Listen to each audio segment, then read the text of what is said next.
This audio presentation on 6 Lessons on the Silence by James E. Dodds is brought to you by audioenlightenment.com. Copyright 2013. All rights reserved. Verse, The Awakening. Come unto my soul, O thou Almighty One. Kindle herein thy spark of love, that I may always live and be in constant companionship with thee. Let me express thee here below, in any masterful way, that my brothers shall know that there is, ever was, and ever shall be, a power within to lift us up to master men, away from toil and pain and sin. Let this be so, that others may know this higher, brighter road to go, which leads to joy, tranquility, and life celestial with thee. James Dodd. Forward. This is a distinctive teaching of mastery, founded by W. Frederick Keeler, with whom I had the pleasure of studying for a number of years, to whom I am deeply grateful for the many advantages this opportunity afforded me. My sole object in entering this field of endeavor is to carry forth, as best I may, the many wonderful truths set forth in this teaching. Thus entering the Master's ministry, my humble endeavor shall be to hasten the time when all men shall realize the oneness of all life and enjoy the kingdom of heaven here and now. The teaching contained in these lessons differs considerably in 3 distinct principles from the teaching of so-called New Thought school. 1. I do not teach affirmation in the sense as it is generally used in other schools, where it is often used as a dominating means whereby an issue is forced into expression. This always results in a considerable amount of stress, strain, and tautness, a tenseness, producing a somewhat destructive condition rather than the free easiness necessary to the free expression of spirit. 2. Denials are another form of dominance by which one wishes forcefully to dispose of some undesirable condition. I say unto you, resist not evil. Jesus. This effort invariably results in mental stress and soon develops into antagonism, which in itself produces an undesirable condition. Furthermore, it is the thing to which you give attention that you bring to yourself. Denying an undesirable condition is giving it attention. Consequently, by denial, you are giving it place, life, vitality, and making it more real, bringing it closer to yourself rather than disposing of it. 3. Visualization. While it has its value in its plane, it does not belong to spiritual healing. It is a form of phenomena and belongs to the second level of mind, the subconscious, while spiritual healing takes place on the third level of mind, the master consciousness. Here you have nothing to do with phenomena, for the spiritual level of mind is freed from the relative world. This is a level of mind Jesus, the greatest of all metaphysicians, worked in, when he was teaching and healing, attending to his Father's business. Let us endeavor to follow in his footsteps, and we shall be blessed accordingly. The attitude of a true student is to contact a subject for the purpose of studying it and become thoroughly acquainted with it, and in this way determine its value. This I ask of you: study these lessons with an open mind, and you will find a very practical teaching. If followed in the proper spirit, definite results will be your reward. My prayer for you, dear fellow traveler on the pathway of life, is that you might be able to see the gleam of light herein contained and have the strength to follow it. James Dodds. The teachings of the Master's ministry. Mastery, the form of intelligence which serves both God and man. The power of thought. Thought as a dynamic or health force. Thought in its fourth or life dimension. The Christianity of Christ's time, in which there is room for all. Modern metaphysics, based upon doctrines of non-dominance, non-interference, and non-sectarianism. Ever-present guidance, intuitive knowledge of the one best way in any need or given instance. It is always before the mind of tranquil faith. For every one that asks receive, and he that seeketh find, and to him that knock it shall be opened. Matthew 7:8. The law of life, in its minimum effect, justice, in its fuller effect, love and abundance. I hold that love alone teaches. The masterful way is the easiest way. Simplicity is power. Man attracts his own. Whether by love and acceptance or by toil and labor, the choice lies with him. Peace is unto you who accept. The greatest work is accomplished by silent thought in the presence of God, when one endeavors to do unto others whatsoever he would have men do unto him, while knowing and believing that thinking is life and that thought is power. The Master has come. He is here indwelling in each. Those know who chose to know. I teach that you can help others only by their consent. Peace is life. To take another's peace is to take his life. God saves, man serves. The movement of life is ever onward. Life is teachable. Health, success, and happiness are teachable. All true work is accomplished by the indwelling Master. It is man's province to choose, accept, realize, and joyfully serve. There is one God, and that God is good. Mind defined. What is mind? Some authorities claim mind to be the faculty or power whereby thinking creatures feel, think, perceive, desire, and will. But when you come to analyze mind, you find it even more far-reaching than this. Science tells us that there is only one substance in the universe, energy. Energy must then be in all, through all, over all, and under all. Everything must be interpenetrated by this force. Everything must necessarily be directed, related to what is commonly spoken of as a mind. All things, then, must have at least instinctive mind-knowing. This knowing is life, therefore. Everything must be alive and have a knowing of its kind. All things, then, blend into one harmonious whole. However, this force has many forms of expression. Each thing, each person, is an individual expression of the one substance. The individualized expression called man has many parts. There are 7 parts of being. 1. The divine. 2. Spirit. 3. Ego. 4. Soul. 5. Magnetic element. 6. Physical body. Each of these parts of being is essential to a human being. The union of these 6 constitutes the 7th, or mind. To the degree each part is developed and harmoniously related with the other parts, do we have a well-organized or powerful mind. The correct definition, then, is mind is a condition resulting from these harmoniously united essential parts of being. This conditioned mind may be colored by one's attitude and made an agent for either destruction or construction. You have free choice in this matter. Only you will have to take the life result of your choice, which are a product of your own will. The 3 levels of mind. In psychology, this mind is again divided into 3 levels, namely 1. The common conscience, 2. The subconscious, and 3. The master mind, or the master conscious. Each of these levels is quite distinct. Each one has its own faculties. Each has its own special function and power. Each has its own office to perform. Different authors give different names to these parts. It is necessary for the student to learn these names and to know that these different names mean one and the same thing. For such knowledge will make the already large and confusing literature on the subject a single open book to him. These levels have been numbered. The numbers have no reference to their importance, but these numbers of the levels are in their order in which the average person becomes conscious of their importance. The first level of mind is the ordinary consciousness which we use day by day. It is that part of mind of which we are cognizant, with which we commonly think we use and which we are conscious of using in ordinary states.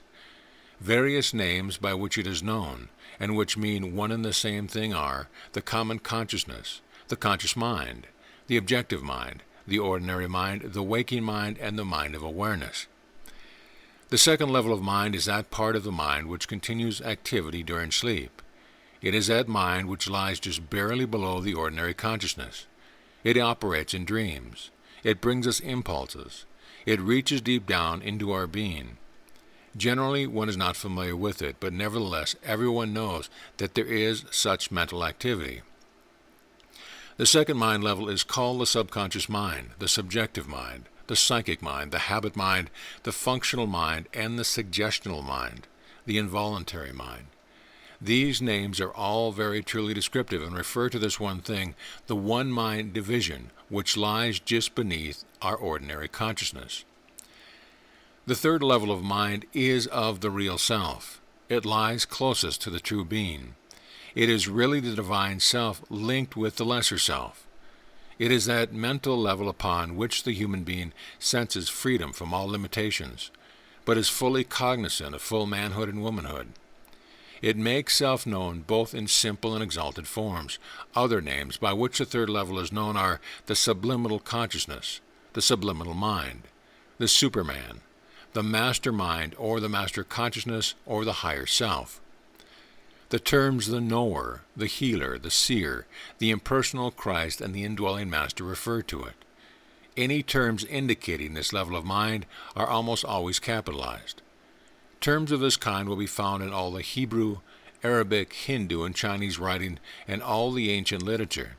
But the terms always leave one unvarying characteristic. They always refer to that part of man which is a harmonious combination of the human and the divine nature of man.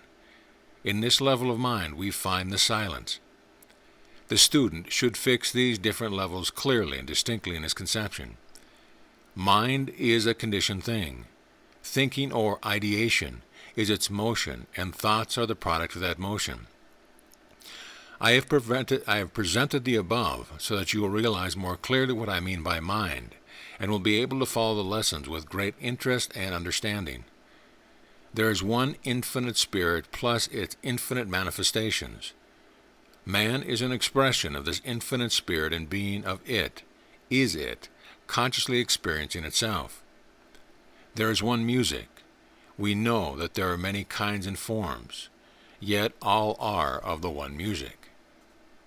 It is the same with the spirit, many levels, many degrees of clearness, many different interpretations or manifestations, yet there is but one spirit.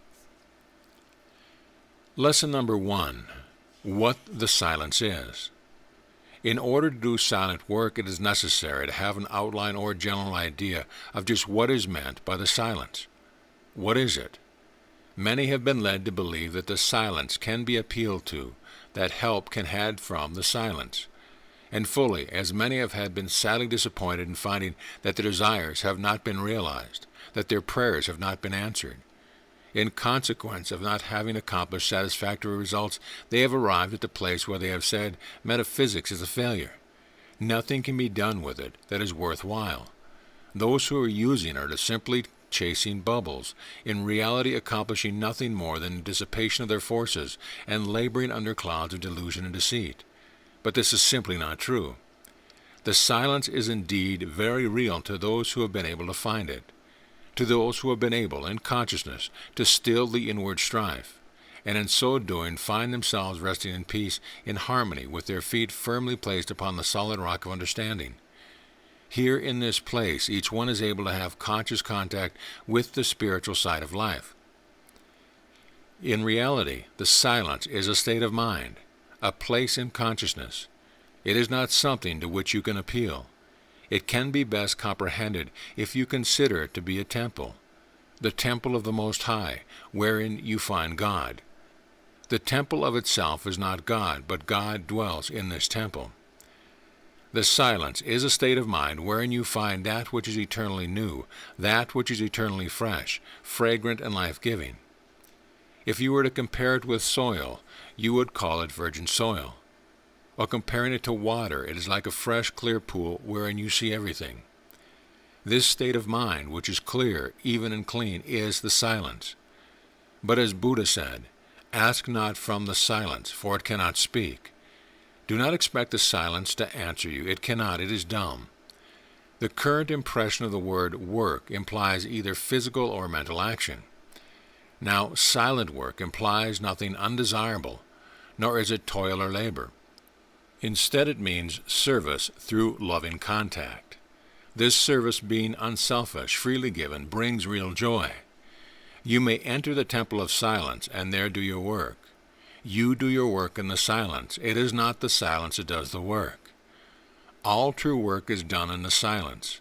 In this temple you meet the healer, the real healer in you. You also meet your patient. You talk to the healer and you talk to your patient in the silence, not to the silence. In order to know the silence, or rather in order to know when you are in the temple, It is necessary for you to be very alert to your surrounding and to be able to feel your way consciously as you proceed. After entering, know by your feeling or by your state of consciousness that you really in the silence and not in some other lower level of mind. The state of mind necessary to bring about this state of consciousness is very sweet, a stillness wherein you find perception very clear and very alert to the higher things of life. Here on this plane of consciousness, the silent plane, you cannot think about or associate with anything undesirable. There you can think only in terms of love, in terms of adoration and service. There can be no thought of dominance, no thought of antagonism, no thought of self-aggrandizement. If these latter three enter into your consciousness, they signify that you are not in the silence. You will have no psychic experience in the silence. You will not see visions there. You will not hear voices. You will not feel the touch of the individual. Visualizing and picturing belonging to the subconscious mind, the lower level of mind. In the silence, you will have a very clean-cut, sweet, uplifting spiritual consciousness. Added to this will be a joy, a very definite, satisfying joy. One who has really felt this contact, who has had this spiritual kiss, will always seek and welcome it again. You will never be satisfied with anything other than it, since it is the fundamental state of mind. The silence is indeed very real to those who have found it. They alone can understand and appreciate it.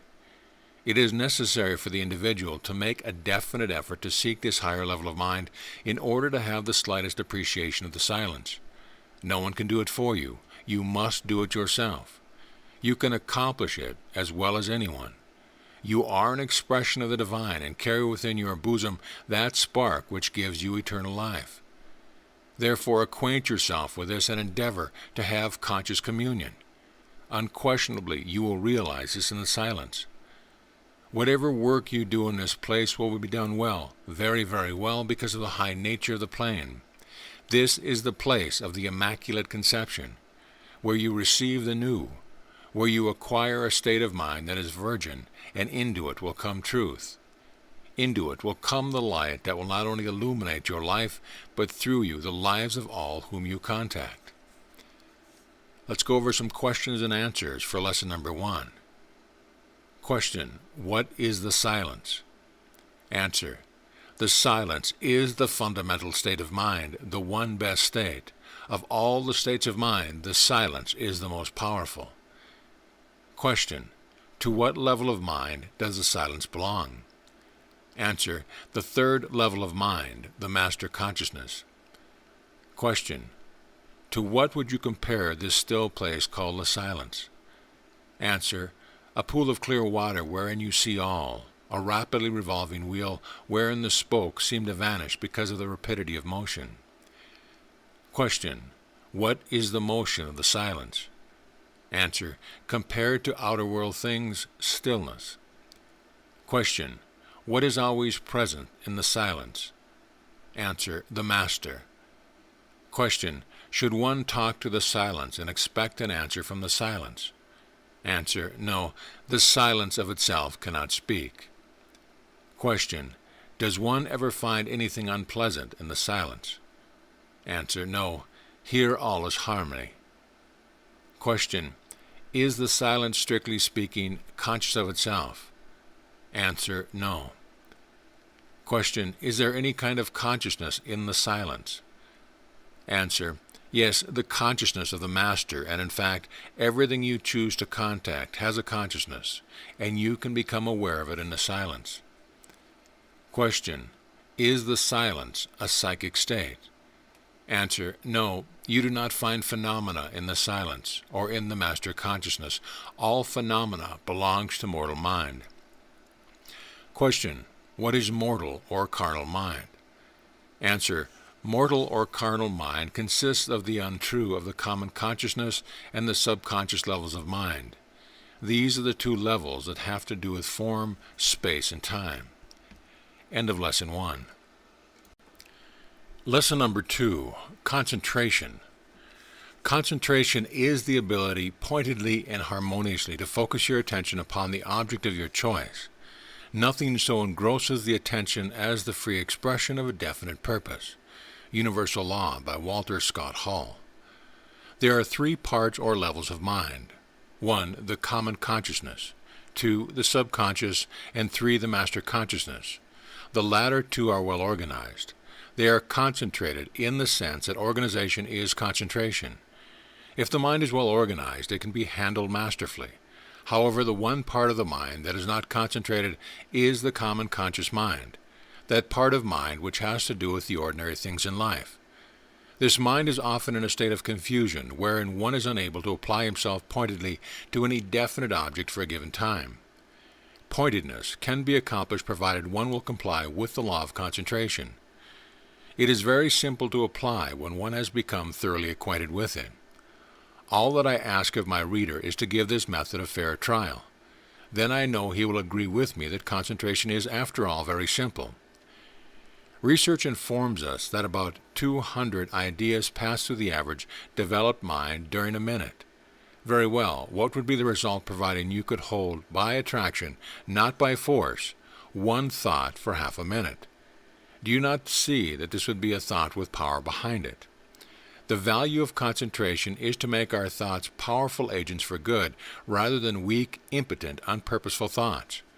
The fewer thoughts that pass through the mind in a given time, the more powerful will these thoughts be. There has been a great deal written about concentration, but very little on the method, or how to bring about this state of mind. Everyone should be able to bring about this state at will, and to do so harmoniously, without stress, strain, or labor, either physical or mental. The greatest stumbling block to those who study concentration is that they allow themselves to become physically tense, taut, extremely positive. Consequently, the channel through which the life force flows is choked, and nervousness and discouragement are the results, the very opposite of the condition desired. Avoid effort. Effort indicates misunderstanding. Concentration becomes false and dangerous when effort is employed.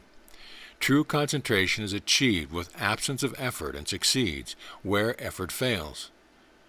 The word concentration itself suggests drawing together, gathering up, focusing. This often tends, though it need not, to cause stress, labor, and tenseness. So for the purpose of acquiring a state of easiness, let us use consecration. This suggests giving up, letting go, freedom, and easiness. Remember, it is the thing with which you do easily that you do well. Simplicity is power, and I want you to acquire this easiness of manner. Give yourself up to this idea. To be at ease is to be powerful. Quietly and slowly slowing down the action of your mind. No, you can never stop your mind. The action of mind means life to you. So do not try to stop it or to make your mind a blank, because it is impossible to do so and continue to exist. Quoting from First Steps in Concentration by W. Frederick Keeler. Things not to do when attempting to concentrate mentally. Do not try to hold your mind. Do not force your mind. Do not try to hold your thoughts or to hold a thought. Do not resent any thought that may come. Do not resist thoughts when they crowd in. These instructions emphasize the fact that we are not to use dominance while dealing with the mind if we wish to accomplish results. The great secret lies in letting the mind have its freedom, letting thoughts come and go, and choosing some one thought and giving it attention, contacting it with love, winning it, rather than trying to force it to stay with you or hating it to make it leave. Let us proceed according to this principle. In order to concentrate, it is necessary to have something to concentrate upon. To start our practice in the silence workshop, let us take peace as the principle upon which to concentrate. The next move is to assume a natural physical posture, one that is natural to you. The best position for a student is a sitting position. This gives the requirement of ease. However, many are faced with the problem of being unable to relax and to be at ease. If you have this difficulty, it is well to make this up right here and to solve it before going any further. By doing so, you will make the most rapid progress.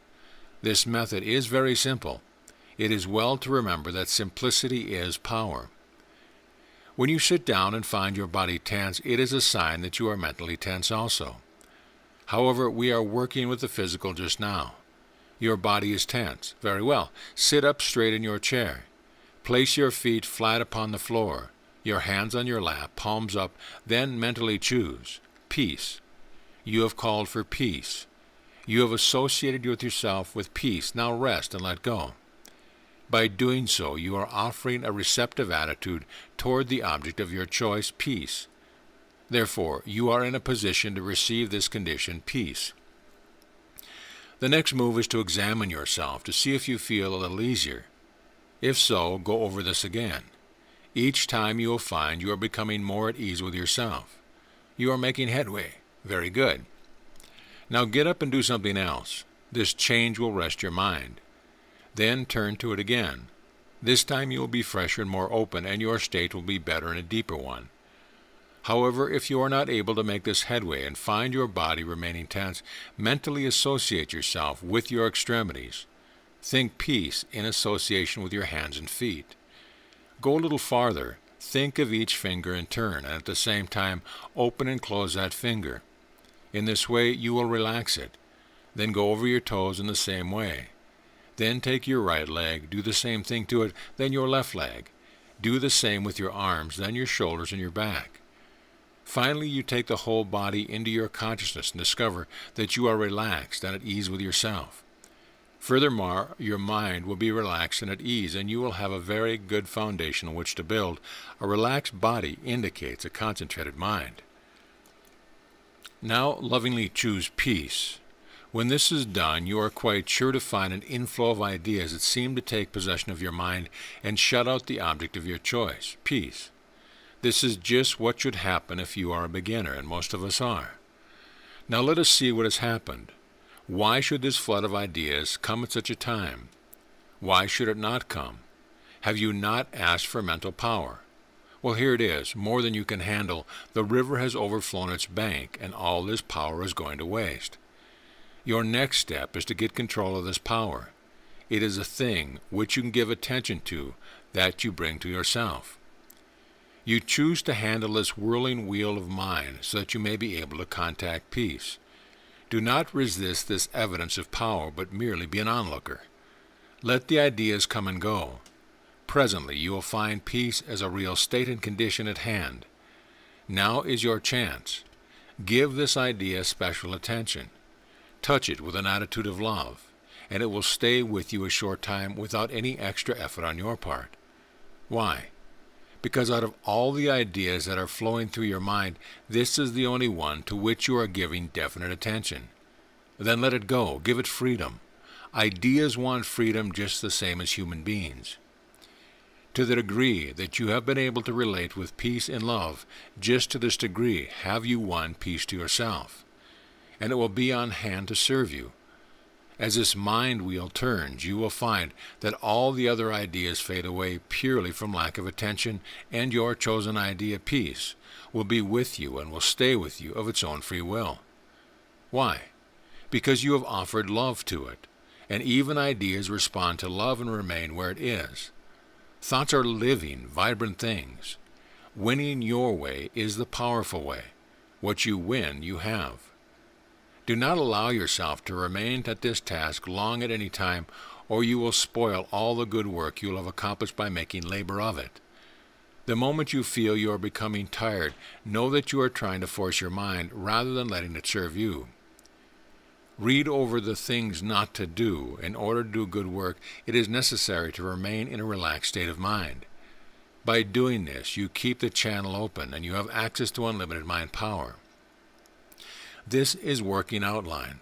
If this method is applied conscientiously, you will soon master concentration, and you will be able to study further the high science of silent work. Questions and answers on Lesson 2.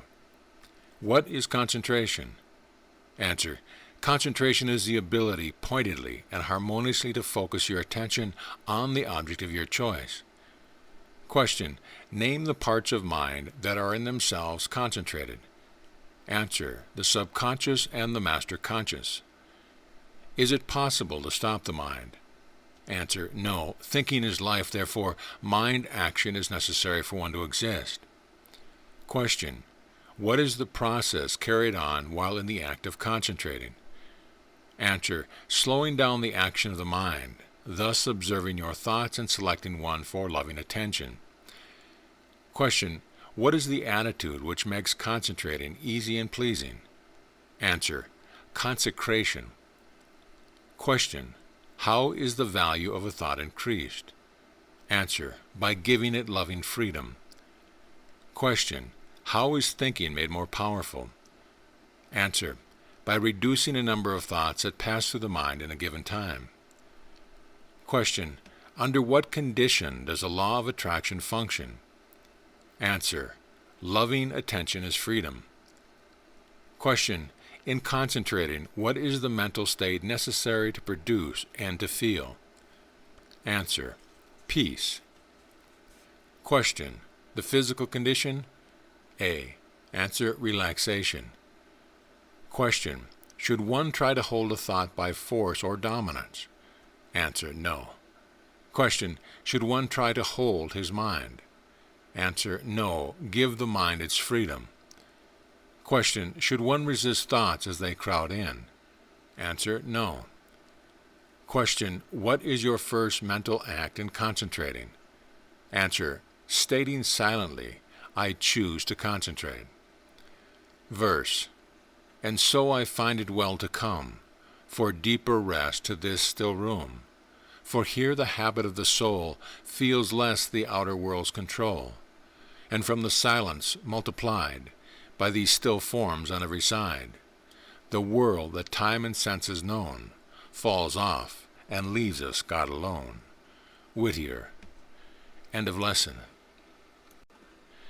Introduction to Lesson 3. There are many states of mind. This fact being fundamental, there must be one state of mind which is the most effective and powerful. This is the silence, the master consciousness. This is the abode of your higher self, of the knower, the healer, the seer, known also as the realm of peace, tranquility, repose, and masterfulness.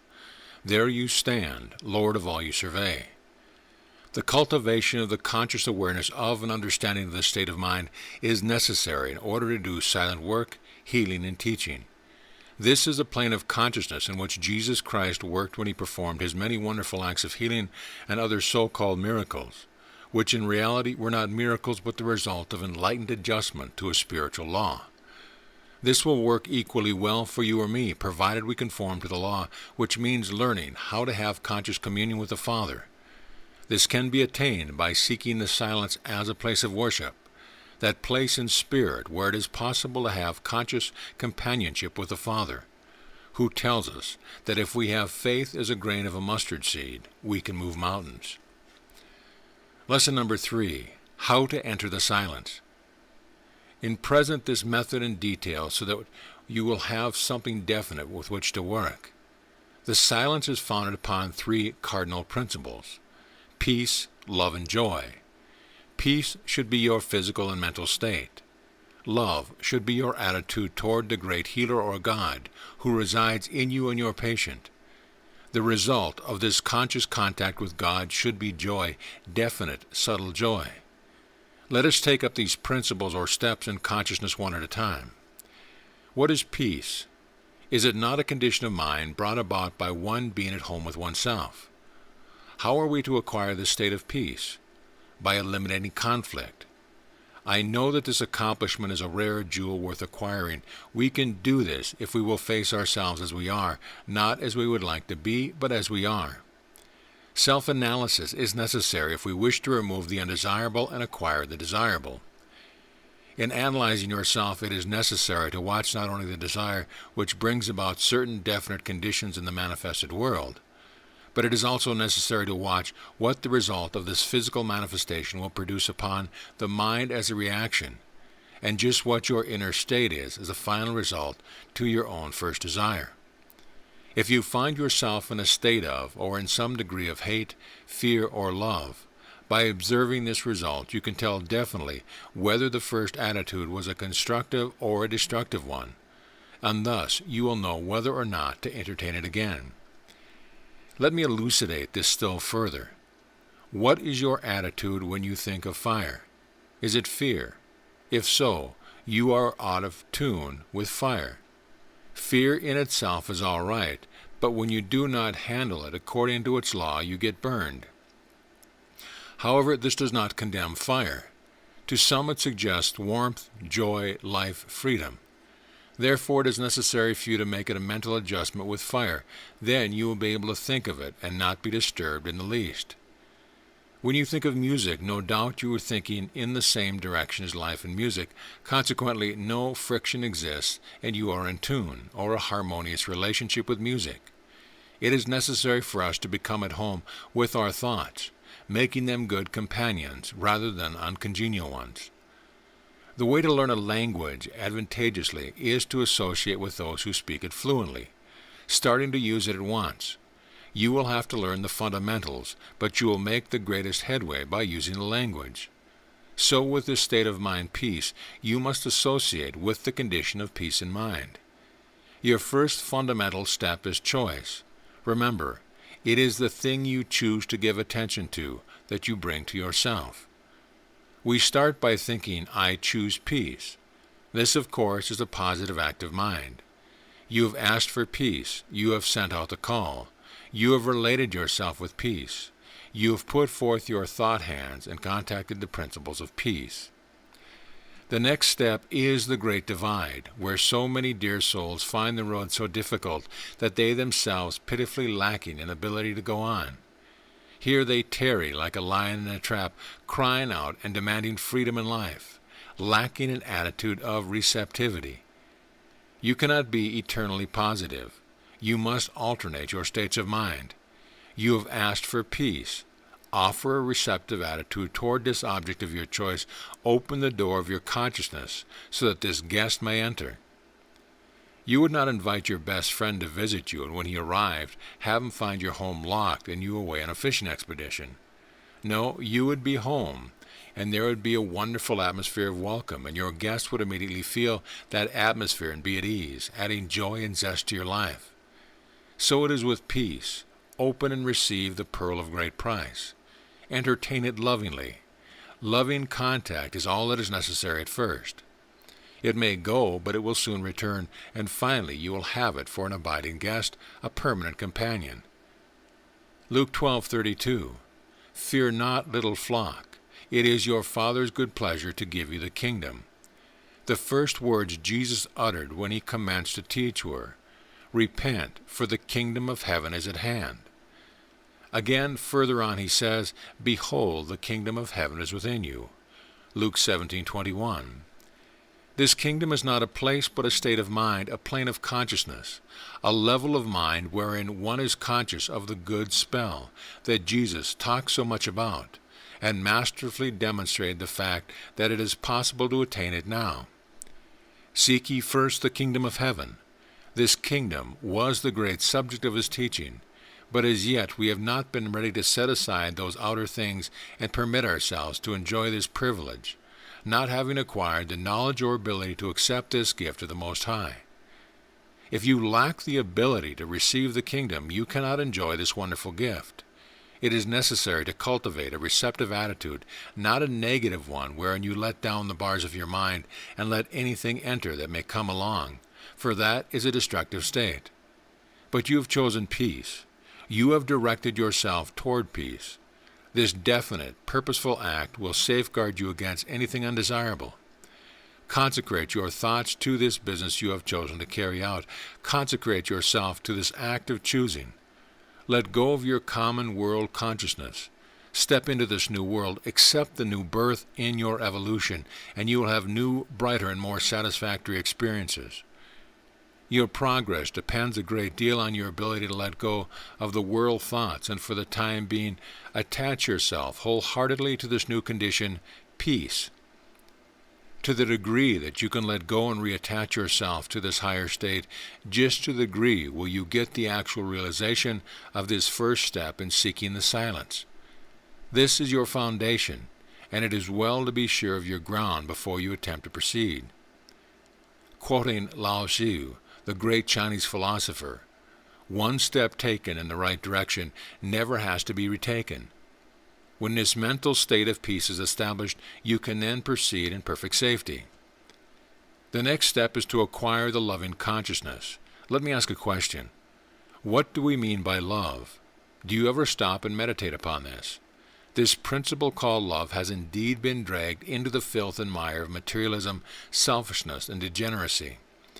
No wonder that when love is mentioned, it brings with it the tainted atmosphere of the lower self. A lie is only the perversion of truth. There must be a truth, or there could not be a lie. Truth is positive, a lie is negative, destructive. So there must be a pure, unadulterated, powerful love. It is with this higher, impersonal phase of love I wish to have you become more familiar. Love suffereth long and is kind. Love envieth not. Love vaunteth not itself, is not puffed up, does not behave itself unseemly. Love seeketh not her own, is not easily provoked, thinketh no evil, rejoiceth not in its iniquity, but rejoiceth in the truth. 1 Corinthians 13:4. True love is indeed a wonderful gift, a gift from God. It is the sign of God's appreciation for our attention, our constant desire to serve Him, to live according to His plan, not according to our own selfish desires. This is God's world, and God should run it according to His plan to fulfill His purpose. God's way of working is by love. Quoting Paul again, love never faileth. Therefore God must win. This love is therefore the crowning attribute of life. So it behooves us to become well acquainted with the law of love. God is love, also the healer, the all-knowing one, the seer, the comforter, the helper, that the Nazarene told his disciples he would send them when he would be with them no more in the flesh. Love is an attribute of God, so it must be something very desirable. This love is the lifeline that unites man in the physical world to the spiritual world through the channels of soul, mind, and body. When you cultivate love as an attribute, you are at the same time cultivating your soul, the most definite part of your being. In fact, provided your purpose is pure and you are seeking in all sincerity, you will also be developing harmony in a powerful mind. Love is the tie that binds all human hearts together and causes them to melt into one. It is that condition or state of mind that places you in harmony with the object of your choice. It is necessary for you to win your way, not fight your way through life. It is also a law in the silent empire that one must win an audience with the object of his choice rather than force one. This is pure, unselfish love, free from the taint of emotional or sensual desire. With such love, one can approach the silence without any reserve whatsoever, and with perfect assurance abandon oneself to the arms of God in the keeping of the Master. True love is perfect in understanding, and perfect understanding gives poise, sweetness, and easiness of manner. So in this state of mind you find yourself perfectly at home with yourself and all your surrounding, it being a natural state of all rightness. Now in this state of love and perfect understanding, all sense and fear of loneliness, all sense of separateness will vanish, and you will awaken to the wonderful truth that you are in tune with the universe and all is well, that you are for the time being appropriating this wonderful, regenerating, vivifying life force, and by so doing you will become conscious of the added power, an added breath of consciousness, and a new comprehension of the principles of life. This is indeed a magical state of mind, and one in which you are able to do many noble and serviceable acts.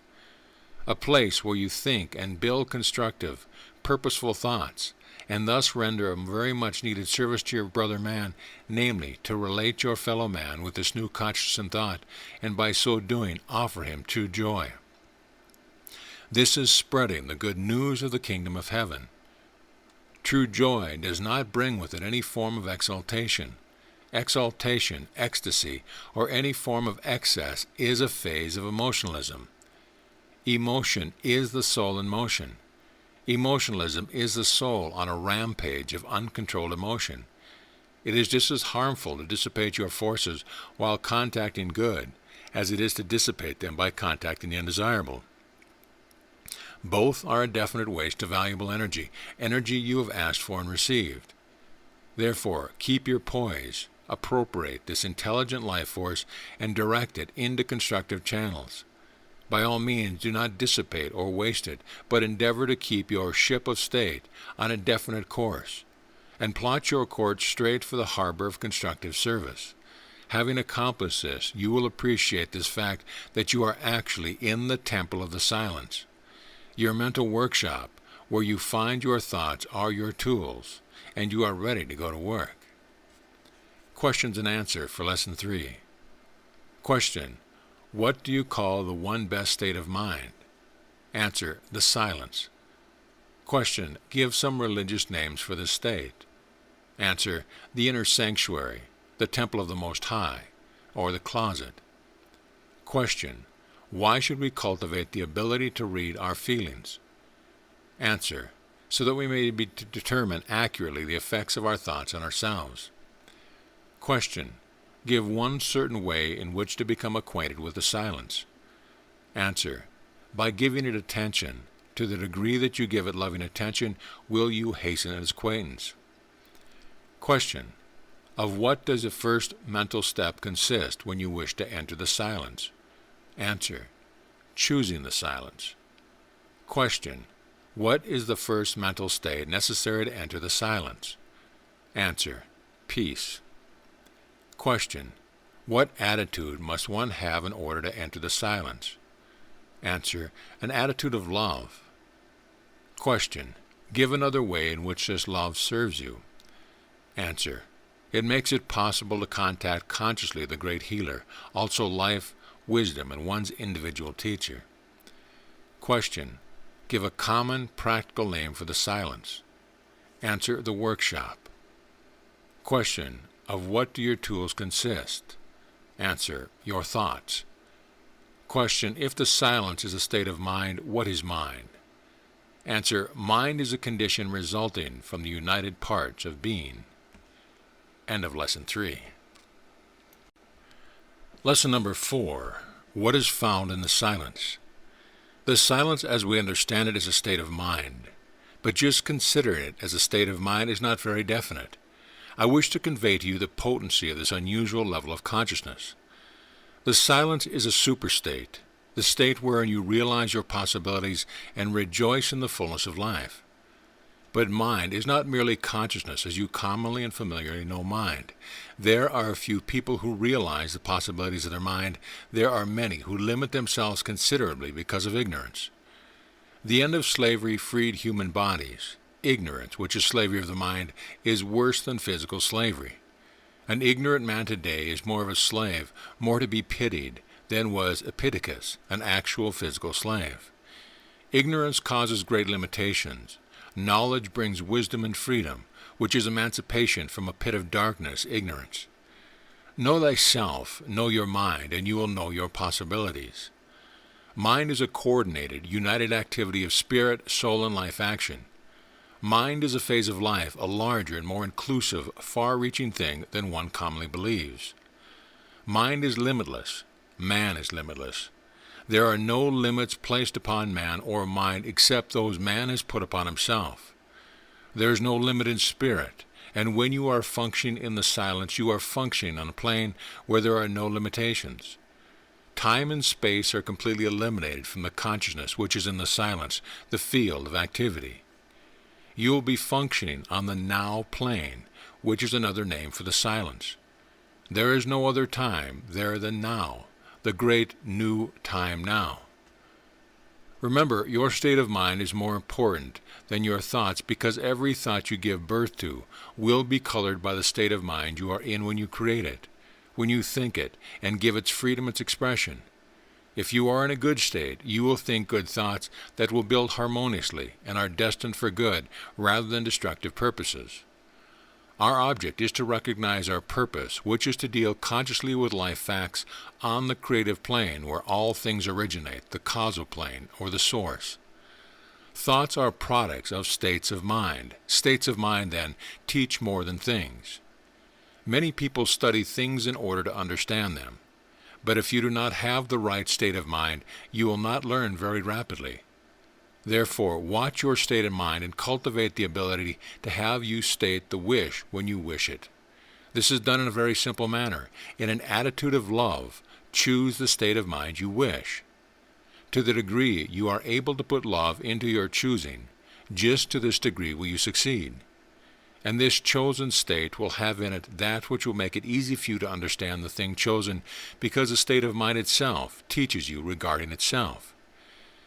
People do not give sufficient attention to their states of mind, and this is a sad mistake. Endeavor to watch this phase of your life, and you will profit greatly. Consecration and interest are of more importance to the production of results than the things studied. These are states of mind, if you have the proper attitude toward the silence. The silence will teach you all about itself, for the silence is powerful.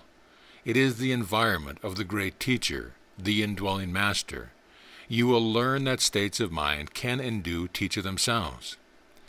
For instance, good results depend more upon the intensity of your interest and your consecration than upon the object or ideal chosen. How you study matters more than what you study. You know what happens to a glass of muddy water when you let it stand for a little while. The earth in the water settles to the bottom, and the water remains clear and pure. Just because the earth was in the water does not condemn the earth. The earth of itself is a necessity of life and is perfectly all right. When it is in its proper place, it is very valuable, but when it gets mixed up in our drinking water, we do not like it, although it is merely out of place.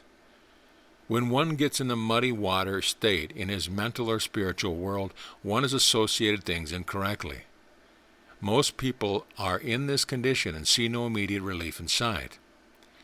Now you will appreciate the value of stillness as the easy, natural mental state which clears up your mental and spiritual vision, and enables you to perceive clearly the true conception of whatever you contact. This stillness is being in rhythm with life. When one stills his whole being physically, mentally, and spiritually, all things desired flow into it. As light enters, darkness disappears. When you are living a natural, clean, peaceful life, going through life with the gentleness you expect other people to give you, all things desired come into your life. It is the eternal racing on that makes trouble. It is necessary for you to get still to know what it will do for you, to realize what effects it will have in your being. Take time to live. Life is beautiful and means much to you, but if you race through it, you lose all its beauty, all its charms. When you slow down your life, you will have an opportunity really to see, to think, and to live, and give attention to whatever you choose to associate yourself with in such a definite manner that it will remain with you and serve you lovingly. It is in this way that you attract and hold harmoniously the beautiful things of life, and experience nothing of the undesirable. Then will your environment, your life, be full and complete. Seek the silence, for it contains your fondest hope. We have been considering things. We understand things better than principles. However, let us go a little farther. In the silence you find all things in the form of principle, rather than in concrete form. Here you contact the original in its essence. As above, so below. Everything has a spiritual counterpart. It is this spiritual aspect of things that we contact in the silence. We choose health. Very well. We wish to contact the principle of health. Let us consider some ideas of this principle. God exists as a perfect but incomprehensible being. Before heaven and earth were, is immaterial and immeasurable, invisible and inaudible, is mysterious yet manifest, without shape or form, is supersensitive and hidden from our eyes. One needs not to peep through the windows to see God. God is not there. The farther one goes away from himself, the less he knows. God is in ourselves first of all. This is God unmanifested. But God is also manifest. God is the external foundation of all things, is the universal progenitor of all things, and only capable of being named by means of the work. But he who would gain a knowledge of God's nature and attributes must first set himself free from all earthly desires. Unless he can do that, he shall not be able to penetrate the material veil which interposes between him and God. God is only revealed to those who are free from material desires. He who regulates his action with God will become one with God. God is a source from which all things come into existence, and to which all things return. and God is the means through whom this takes place. God, being eternal and absolutely free, has no wants or desires, is eternally at rest, but never idle, does not grow old, is omnipresent, immutable, and self-determined, loves all things, but does not act as a ruler. Because God creates, preserves, nourishes, and protects all things, God is glorified for this beneficence and held in high honor. You will notice that all this is about being and not being, the most profound subject we can discuss. God is both the beyond and the present. Again, God is the foundation of the highest morality. God alone bestows and makes perfect, gives peace and is universal refuge, the good man's treasure, the bad man's deliverer and pardoner of guilt. Here again is God in a new aspect, in the aspect of the moral power of the world, or as the judge and savior. From the Inner Life by C.H.A. Kierkegaard. Therefore, the principle of health is a manifestation of God expressing His health. So with everything else, you contact the principle of it in the silence. You also contact the Father of all principles, God. God is the center around which you revolve and to whom you look for all things. You contact God first, and your lesser principles next. And it is necessary for you to contact God first pointedly before you will be able to have conscious contact with a lesser principle, the object of your choice, whatever it may be. After contacting this lesser principle consciously, you offer it to your patient. You exhibit it before the one to be blessed and encourage him to accept it. Do not affirm, deny, or picture. Just offer the chosen principle lovingly to your patient, and the results will be gratifying. If you find yourself affirming or visualizing, know by these signs that you have lost contact with the spiritual level of mind. You are out of the temple of the silence and have dropped into the lower level of mind. You may have had contact with a higher level, but you have lost it, and you are functioning on the force plane, the subconscious. I teach that you should encourage your patient to accept the object of his choice rather than forcing it upon him. Encourage the patient to give up the undesirable and accept the desirable. This is spiritual healing. And to the degree that you allow the great healer to do the healing, it will be done harmoniously and well. Your part is to bring a union of the patient and the object of his choice in the name of the Master, and let the Master do the work. The Master will give the patient the ability to receive, appropriate, and express. God always does His part well. Let Him do it by doing your part and letting God do His. When you realize the fact that the principles of all things is found here, you will readily see the possibilities. You can contact what you will and learn of it. The principle will teach you and influence you to the extent that you will be quite familiar with it. Another point, know that it is not the silence teaching you, but the things you contact there. The silence is the great silent university which we attend, and the indwelling Master is the president, and the lesser principles the professor and the tutors. But you must receive permission from the president before you may enter the professor's class for the purpose of studying. Let me give you a little more light on the indwelling Master, also known as the Christ, the healer, the knower, the seer, and the comforter. Jesus continually spoke of God as His Father, and spoke of Himself as the Son of God, an offspring of the Father. This Son of God is the Christ, and is the same in all men, only some people have a fuller, more natural expression of it. These are great souls, such as Jesus and Buddha. However, these great souls have physical bodies through which to express on this plane. This part of their being is called the Son of Man.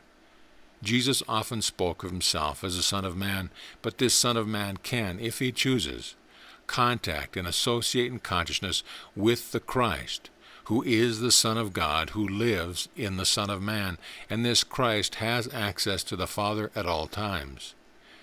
We in the physical body have access to Christ, and the indwelling Christ has access to the Father at all times. Questions and answers. Question: what is our aim as metaphysicians? Answer: to deal consciously and masterfully with life. Question: what is a metaphysician? Answer. A metaphysician is one skilled in metaphysics. Question. Well, what is metaphysics? Answer. The systematic study of the first principles of being and of knowledge. Question. What is modern metaphysician? Answer. One who believes and practices and applies this science to everyday problems, which is of most importance, your state of mind or your thought. What is the value of stillness? Answer. When one stills the mind, all things, the being, desired flow, self into it. Question. What are the most important things found in the silence? Answer. The Master, the Healer, your patient's higher self, also the principle of everything you wish to contact, also the one great principle which governs all other principles, God. Question. What do we mean by principle? Answer. The original, which is pure, natural, unadulterated, the spiritual part. Question. Should one ever allow oneself to go to sleep in the silence? Answer. Not unless this is your object in going into the silence. This is the only time you should allow yourself to go to sleep while in the silence. Question. Should one set a definite time to do silent work? Answer. It is all right to set a definite time while you are studying it, as the subjective mind will aid you. You need its help and need its training. However, do not limit yourself to set times. You should develop the ability to enter the silence at will. End of Lesson 4. Lesson number 5. How to work in the silence. How to give a treatment. The first step in silent work is to realize the majesty of your choice. To do this, it is necessary for you to realize the limitlessness of spirit, and that you are functioning in the spiritual level of mind or master consciousness. Mind being limitless, both in scope and power, you can, by conscious choice, reach out with your thought hands and lovingly caress and appropriate the object of your choice, whatever it may be. This may appear selfish, but there is nothing selfish in spirit. So the objects of your choice must be contacted and immediately set free. If when you make contact your attitude was one of love, adoration, and appreciation, you will soon find the object of your choice seeking you, and eventually you will have the realization of it. Do not allow any thought or attitude of greed, selfish grasping, or dominance to enter. If you find these elements in your thought, know that you have wandered out of the temple. This jewel is indeed elusive and responds only to free, loving attachment. No degree of force will hold it. It is as transient as a rainbow which must be appreciated while it is present. Do not fail to give the strictest attention of your attitude without allowing any form of stress or anxiety to enter. A quiet, subtle alertness. This is essential if you wish to do good work. Now that you have an appreciation of your new power, let us see what else we find in the Temple of the Silence. Here you become conscious of your higher self, the indwelling Christ, the healer, and of your patient's higher self and your opportunity and ability to serve. Thus you proceed. After becoming aware of your surrounding and realizing that you are in actuality in the presence of the great healer, God, and while permeated with this consciousness of power and understanding, you receive the inspiration to serve. Now you must make a definite choice. What are you going to choose? Whom are you going to serve? God? Yes, of course. Also the patient or yourself. For the purpose of this lesson, let us take a patient by the name of Thomas. In this state of power, you wish to serve Thomas, and your first step is to offer an attitude of love to Thomas. So you relate yourself with Thomas by mentally saying, I love you, Thomas. By doing this, you have contacted him in thought, and if your attitude is one of loving service, you will have won your way to Thomas. And Thomas will be ready and willing to listen to you and accept what you have to offer. One point I wish you to remember here is that on this silent plane of life you are known for just what you are. Here you stand stripped of all artificial, false, deceptive, or camouflage states. You are recognized by what you are, not by what you would like to be or what you think you are. Spirit does not lie, and no lie can be expressed in spirit. So only the attitude of sincere desire to render unselfish service will be your passport to this temple of opportunity. If your attitude is tainted with selfish motives or any form of dominance, you will not be able to gain an audience with your patient, as you are confronted by a law of nature that never fails, and that is the law of self-preservation. The law of self-preservation will not allow you to enter your patient's consciousness with any other motive than that of helping him to carry out his higher plan of life. You have no more right to domineer a person silently than you have to do so orally. Judge not, lest ye be judged. Matthew 7:11. Who knows best for another? Who wishes to be compelled to do something he feels and knows is not best for him? And I say, the patient's higher self knows what is best for him, although it may not be able to carry it out.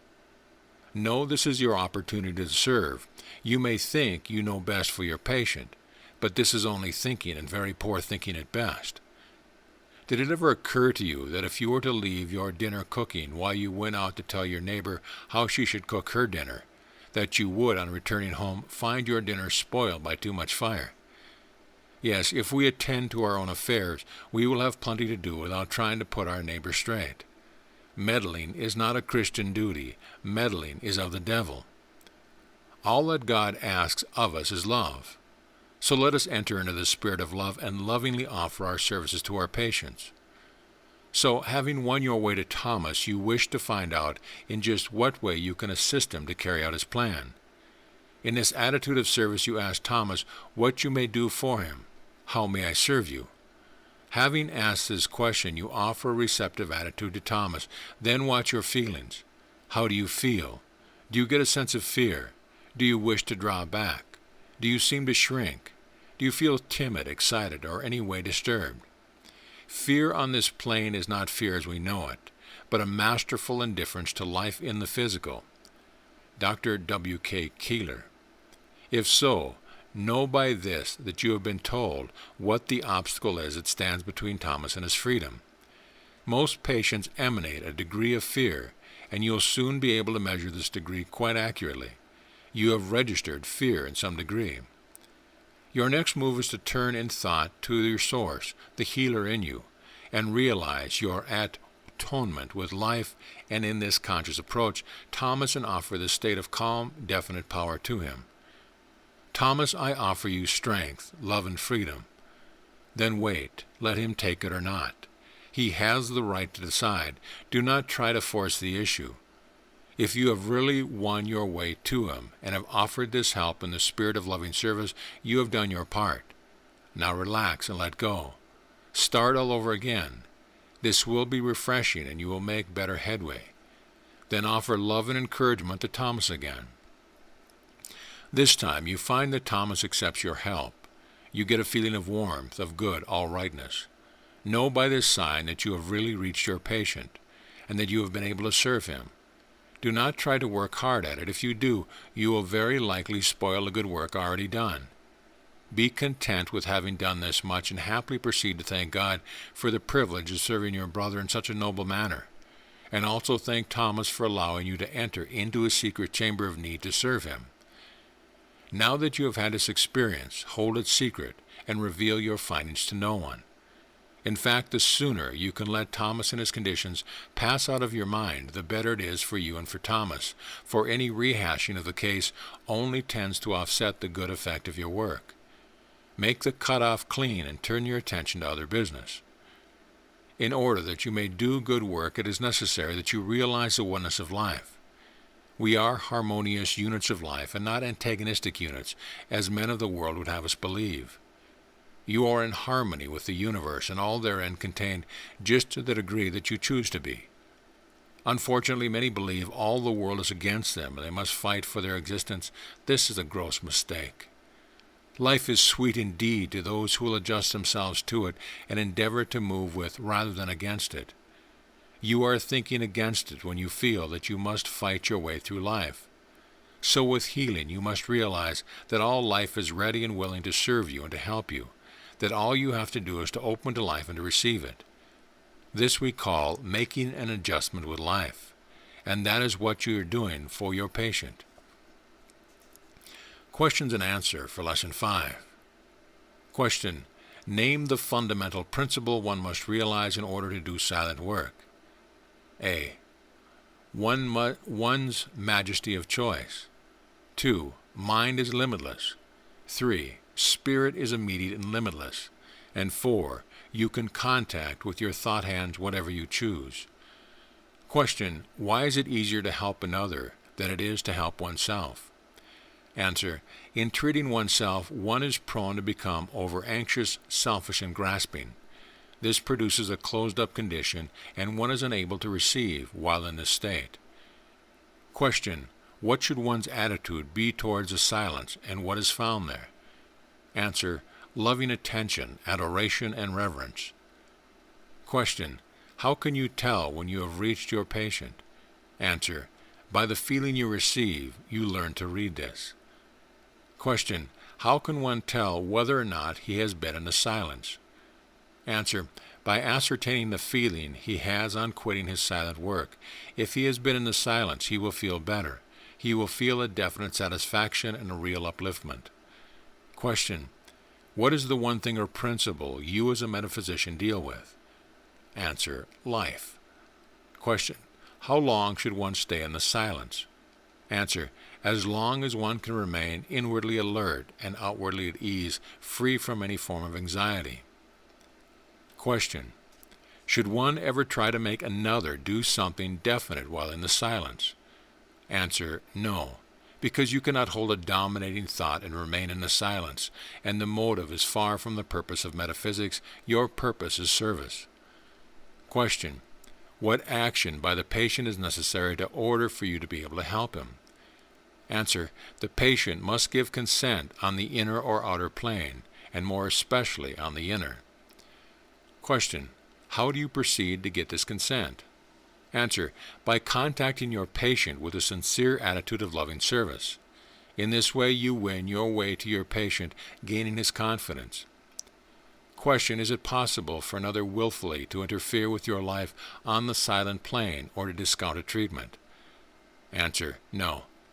If you are an awakened soul and realize that you are a king of your domain, no one will be able to influence you for anything other than your eternal good. However, you may give consent, and that will happen and is often done unconsciously by becoming afraid of a certain individual, a certain group of people, a thought, or a condition. If this is the case, you have surrendered to the enemy and have lost for the time being your kingship, your freedom, and have become subject to the condition of which you are afraid. An awakened soul is fearless.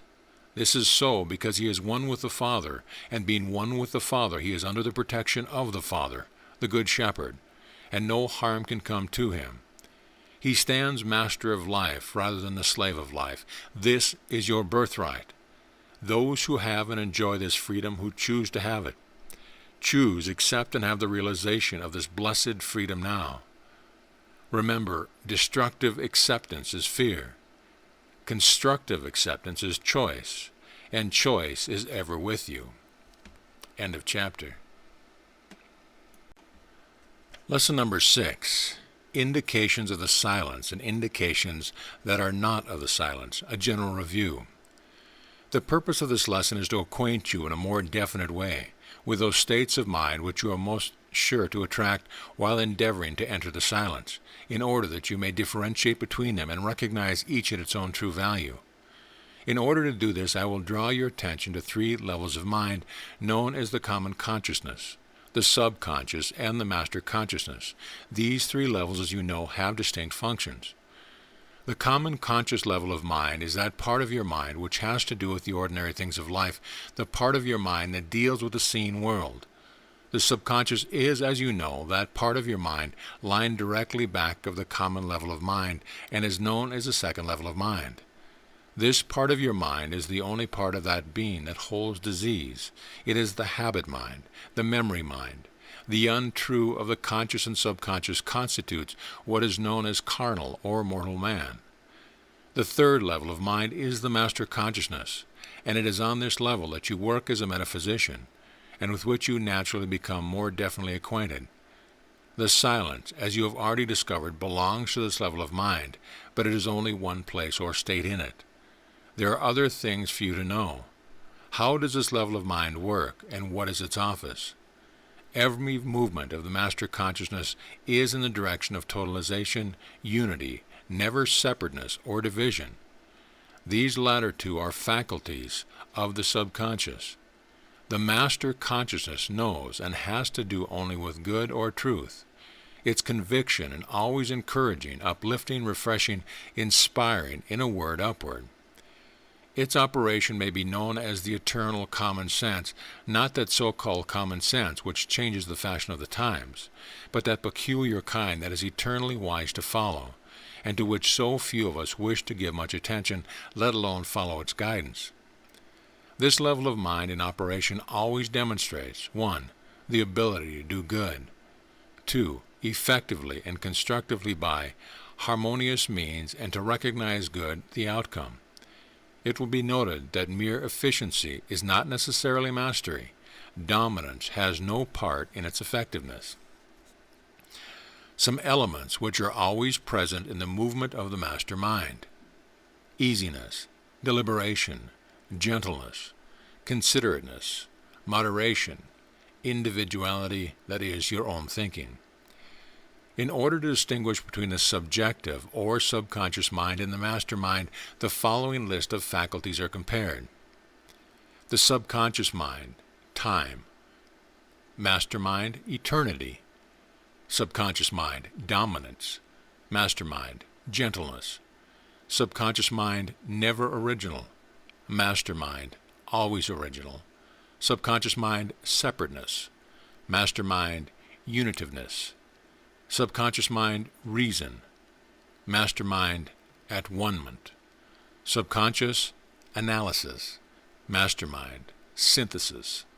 Subconscious, repetition. Master mind, initiative. Subconscious mind, relative truth. Master mind, the absolute truth. Subconscious mind, personal judgment. Master mind, impersonal love. Subconscious mind unites all in judgment. Master mind unites all in goodness. Subconscious mind knows good and evil. Master mind knows only good. The subconscious mind holds disease. The master mind cures disease. The subconscious mind, conclusion. The master mind, conviction. Subconscious mind, knowledge.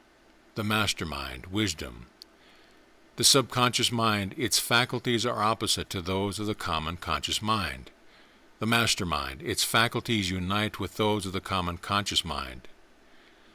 The subconscious mind reached through psychological skill and mentation.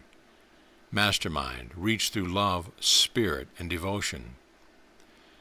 The following conditions of mental state invariably indicate the presence of the master mind: peace, at ease with oneself, untroubled conscience, a thrill of the new, assurance, a degree of satisfaction, upward, onward urge, joy. Life on earth or mortal existence is one thing, and being, the true life, is another. Real being, which is, has been variously called the higher life, the true life, also reality, in the higher thought literature of the ages.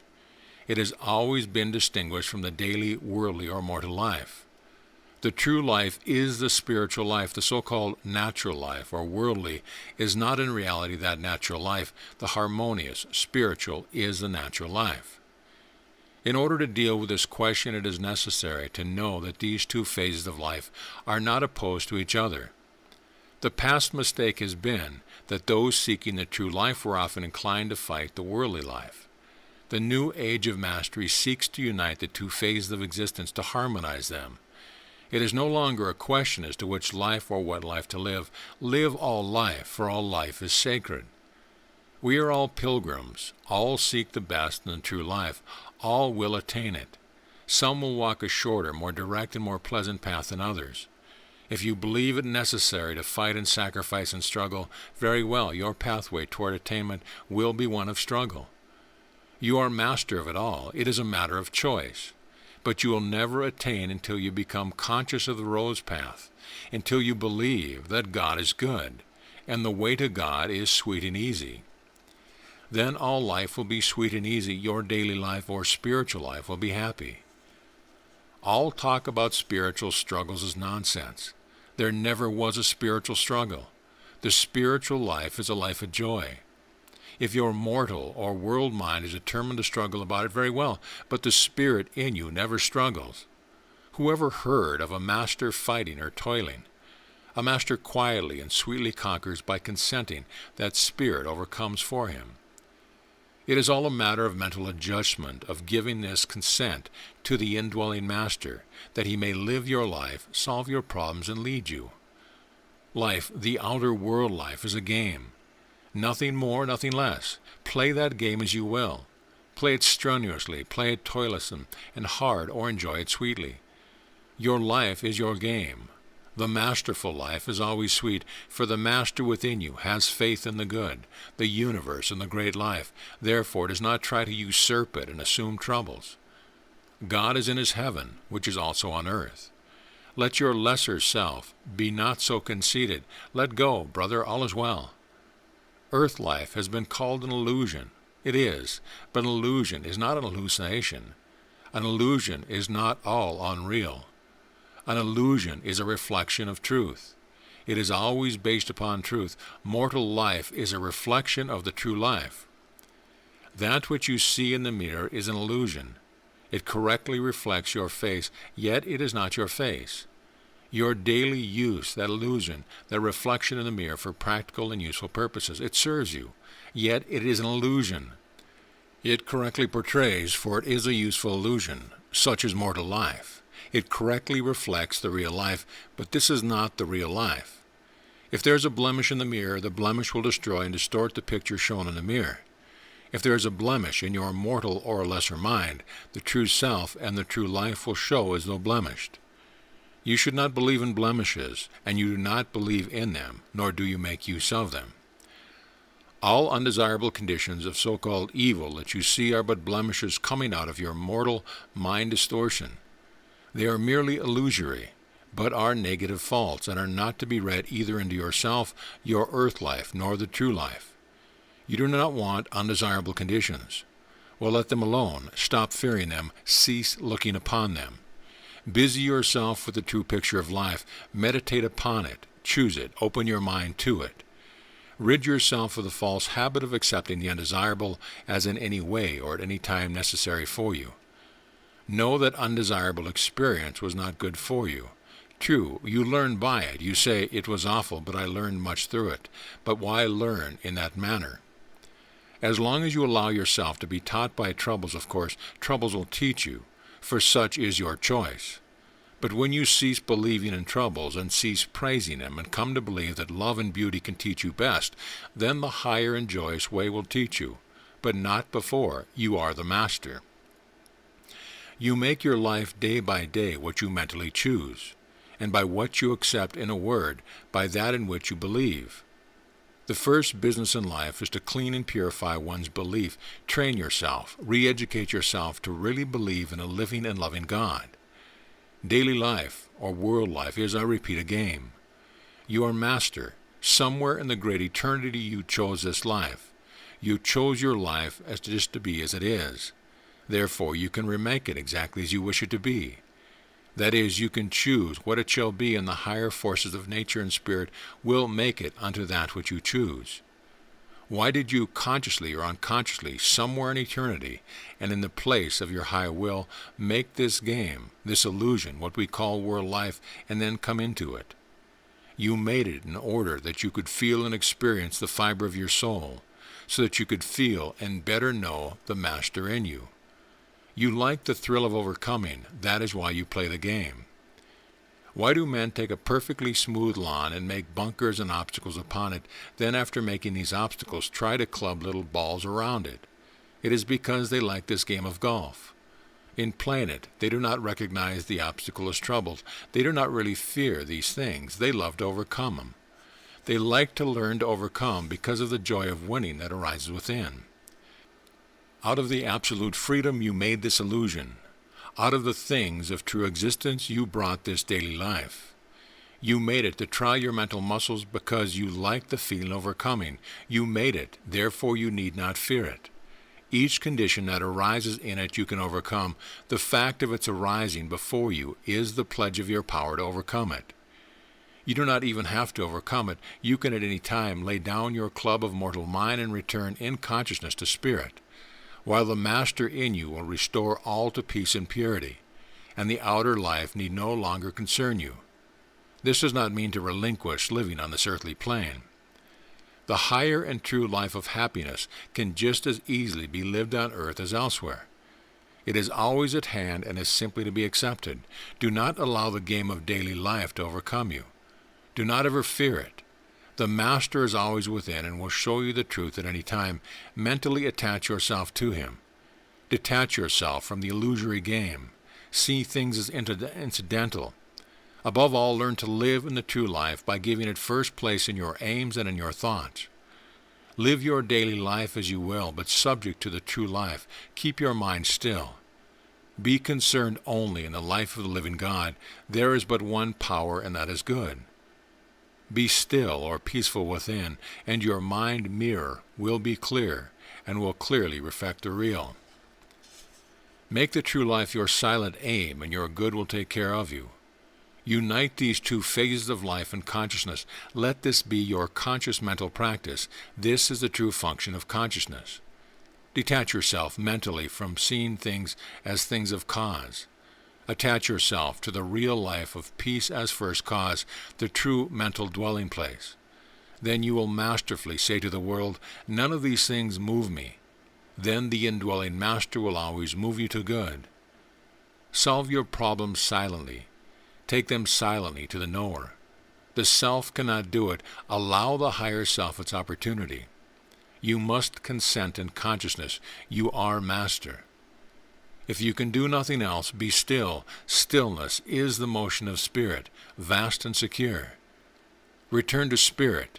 You cannot be lost, nor can anything be lost to you there. Questions for Lesson 6. Question. Name the levels of mind that constitute mortal mind of man. Answer. The common consciousness and the subconscious. Question. Name the one part of your being that holds disease. Answer. The subconscious mind. Question. What level of mind do you use as a metaphysician work in? Answer. The master consciousness, or the third level of mind. Question. What is the chief faculty of the master consciousness? Answer. To totalize, to unify, to bring about the state of harmony. Question. Will the master consciousness have anything to do with the undesirable? Answer. No, this level of mind deals only with truth and beauty. Question. What influence will this level of mind have upon you when you contact it? Answer. Its influence is always encouraging, uplifting, refreshing, and inspiring. Question. Name some of the elements present in the movement of the master mind. Answer. Easiness, considerateness, individuality, moderation, and gentleness. Question. The subconscious mind and the master mind being opposite in their faculties, I should like to have you name some of their opposites, listing them under their respective headings. Give 4 for each, most important. Answer. The subconscious mind, separateness. The master mind, unitiveness. Subconscious mind, relative truth. The master mind, absolute truth. Subconscious mind, personal judgment. The master mind, impersonal love. The subconscious mind holds disease, and the master mind cures disease. Question. Name several states or conditions of mind that indicate the presence of the master consciousness. Answer. Peace, at ease with oneself, untroubled conscience, a thrill of the new, upward, onward urge, a degree of satisfaction and joy. Question. Are the higher and lower natures of man, in the true sense of them, actually opposed to each other? Answer. No, it only appears so. In reality they are one. But mortal man in his sleeping state is not conscious of the reality of things.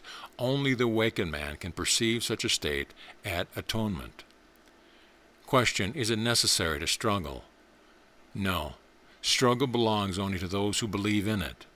The awakened man knows love and therefore wins his way rather than fights it. Question. To whom does a life abundant belong? Answer: to all those who will accept it.